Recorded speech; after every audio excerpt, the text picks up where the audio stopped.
ನಮಸ್ಕಾರ ಎಲ್ಲರಿಗೂ. ವರ್ಷ ಅಡುಗೆ ಮನೆಗೆ ಸ್ವಾಗತ. ಇಂದು ನಾವು ಸಾಬೂದಾನಿ ಕಿಚಡಿಯನ್ನು ಹೇಗೆ ಮಾಡೋಣ ಅಂತ ನೋಡೋಣ. ಇದನ್ನು ಮಾಡಲು ಒಂದು ಬಟ್ಲಷ್ಟು ಸಾಬೂದಾನನ್ನು 2 ಅವರ್ ನೆನೆಸಿಟ್ಟಿದ್ದೆ ಮತ್ತು ಒಂದು ಸ್ವಲ್ಪ ಎಣ್ಣೆ,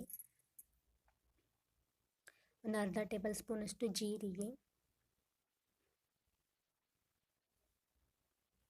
ಅರ್ಧ ಟೇಬಲ್ ಸ್ಪೂನಷ್ಟು ಸಾಸಿವೆ ಮತ್ತು ಒಂದು ಸ್ವಲ್ಪ ಹಸಿ ಕರಿಬೇವು, ಒಂದು ಸ್ವಲ್ಪ ಶೇಂಗಾ, 1-2 ಮೆಣಸಿನಕಾಯಿಯನ್ನು ಸಣ್ಣಗೆ ಇಟ್ಕೊಂಡಿದ್ದೇವೆ ಮತ್ತು ಒಂದು ಆಲೂಗಡ್ಡೆಯನ್ನು ಸಿಪ್ಪೆ ತೆಗೆದು ಬೇಯಿಸಿ ಇಟ್ಕೊಂಡಿದ್ದೇವೆ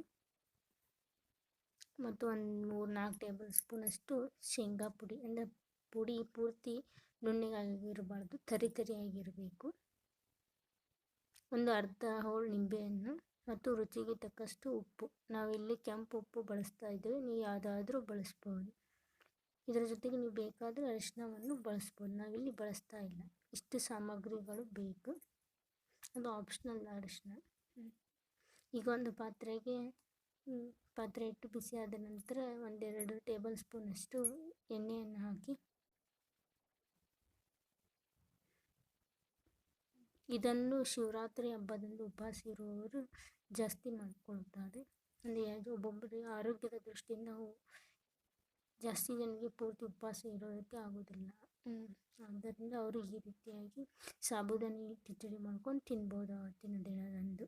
ಶೇಂಗಾವನ್ನು ಹಾಕಿ ಶೇಂಗಾವನ್ನು ಸರಿಯಾಗಿ ಹುರ್ಕೊಳ್ಳಿ. ಶೇಂಗಾ ಹುರಿದ ನಂತರ ಅರ್ಧ ಟೇಬಲ್ ಸ್ಪೂನಷ್ಟು ಸಾಸಿವೆ, ಜೀರಿಗೆ ಹಾಕಿ ನಂತರ ಹಸಿ ಕರಿಬೇವನ್ನು ಹಾಕಿ ನಂತರ ಸಣ್ಣಗೆ ಹೆಚ್ಚಿಟ್ಕೊಂಡಿರುವಂಥ ಹಸಿಮೆಣಸಿಕಾಯನ್ನು ಹಾಕಿ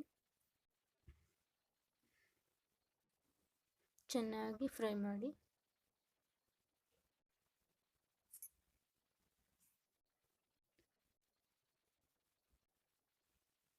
ನಂತರ ಈಗ ನೆನೆಸಿಟ್ಟಿರುವಂಥ ಸಾಬೂದಾನಿಯನ್ನು ಹಾಕಿ ಮಿಕ್ಸ್ ಮಾಡ್ಕೊಳ್ಳಿ.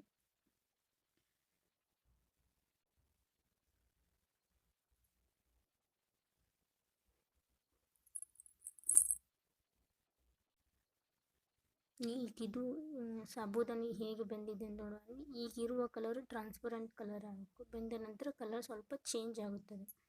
ಈಗ ಬೇಯಿಸಿಟ್ಟಿರುವಂಥ ಆಲೂಗಡ್ಡೆಯನ್ನು ಹಾಕಿ ಮತ್ತೊಮ್ಮೆ ಮಿಕ್ಸ್ ಮಾಡ್ಕೊಳ್ಳಿ.